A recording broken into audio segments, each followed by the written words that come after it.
Paalala po lamang, ang impormasyong aming ibabahagi ay para sa layuning pang-impormasyon lamang at hindi opisyal na payo ukol sa tulong at regulasyon na kung saan mang seksyon ng gobyerno, Pilipinas man o Japan. Bakit minsan nadidelay ang bank transfer? Pag-uusapan natin ngayon ang isang sitwasyon na maaaring mangyari sa kahit anong bank-to-bank transfer. Halimbawa, ang isang kliyente ay nagpadala ng bayad mula sa kanyang BDO account papunta sa China Bank account ng isang business. Nakita ng client na nabawasan na ang kanyang pera at mayroon siyang transaction receipt. Pero, nang i-check ng receiving bank, wala pa rin pumapasok na pera. Ang unang tanong ng marami, saan napunta ang pera? Pero, hindi agad ibig sabihin na nawala ang pera o may nagsisinungaling. May iba't ibang dahilan kung bakit maaring madelay ang isang electronic fund transfer. Una, alamin kung anong transfer method ang ginamit. May malaking pagkakaiba ang InstaPay at PesoNet. Ang InstaPay ay ginawa para sa almost immediate transfer at available 24/7 sa participating institutions. Samantala, ang PesoNet ay batch processing. Ibig sabihin, hindi ito katulad ng InstaPay na halos instant. May processing schedules at cut-off times, kaya maaring magkaroon ng delay, lalo na kung naisagawa ang transaction pagkatapos ng applicable cut-off. Kaya napakahalaga na itanong muna, InstaPay po ba o PesoNet ang ginamit ninyo? Ikalawa, hindi sapat na nabawasan na ang pera. Minsan, sinasabi ng sender, nabawasan na po sa account ko, kaya dapat nasa inyo na. Pero, hindi palaging ganoon. Ang transaction ay maaaring dumaan muna sa iba't ibang stages. Sending bank, to payment network, to receiving bank, at recipient account. Kaya maaaring nabawasan na sa sender, ngunit hindi pa reflected sa receiving account. Ikatlo, posibleng may system o processing delay. Maaari ding magkaroon ng system maintenance, network problem, temporary banking issues, processing delay, o problema sa communication ng sending at receiving institutions. Sa ganitong sitwasyon, maaring successful ang transaction instructions, ngunit delayed ang actual crediting. Ikaapat, posibleng mali ang account details. Kailangan din tignan kung tama ang account number, receiving bank, account name, at amount. Kaya kapag nag-transfer, dapat talagang i-double check ang recipient details bago pindutin ang confirm. Kung mali ang account number o bank, kailangan makipag-ugnayan agad sa sending bank para ma-investigate o matrace ang transaction. Ikalima, huwag agad magpadala ulit. Ito ang isa sa pinakamahalagang paalala.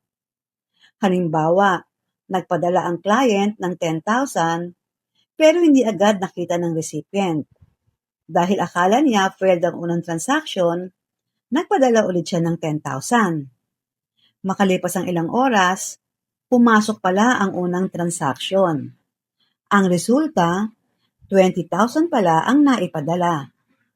Kaya bago mag-send ulit, alamin muna kung ano ang status ng unang transaction. Ano ang dapat gawin ng sender? Una, i-check ang transaction history ng kanyang bank account. Ikalawa, tignan ang status kung ito ay successful, pending, processing, failed, o reversed. Ikatlo, kunin ang official transaction receipt at reference number. Ikaapat, i-check kung tama ang receiving bank at account number. At kung hindi pa rin makita ang pera, ang sending bank ang unang dapat kontakin dahil nasa kanila ang transaction record at maaari nilang ipatrace ang payment.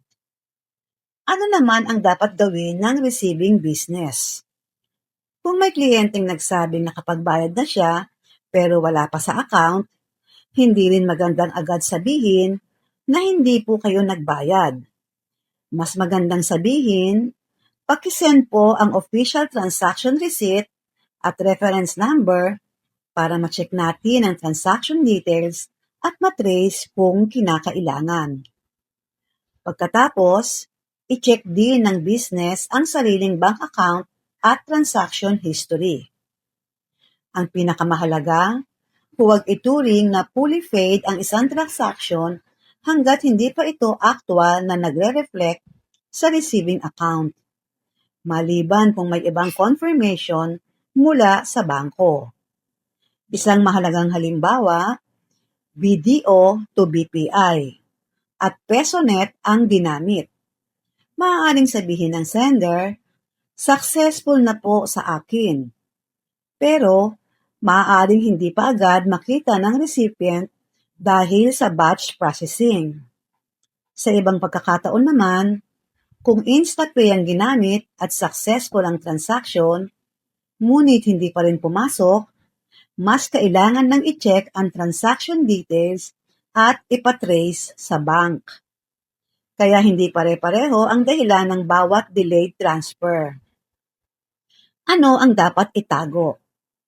Sa bawat online payment, magandang itago ang date, time, amount, sending bank, receiving bank, transfer method, account details, at higit sa lahat, reference number at official receipt.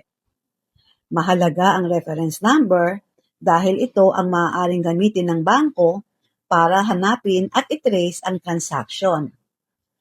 At kung hindi pa rin ma-resolve, kung hindi makita ang pera pagkatapos ng inaasahang processing period, kailangan magkaroon ng formal follow-up sa bank. Ang sender ay dapat makipag-ugnayan sa kanyang sending bank at humingi ng transaction investigation o trace. Maaari ring makipag-ugnayan ang recipient sa receiving bank para malaman kung may incoming transaction na hindi pa reflected. Kung hindi maayos ang concern, maaaring gamitin ang bank's formal complaint or customer assistance process.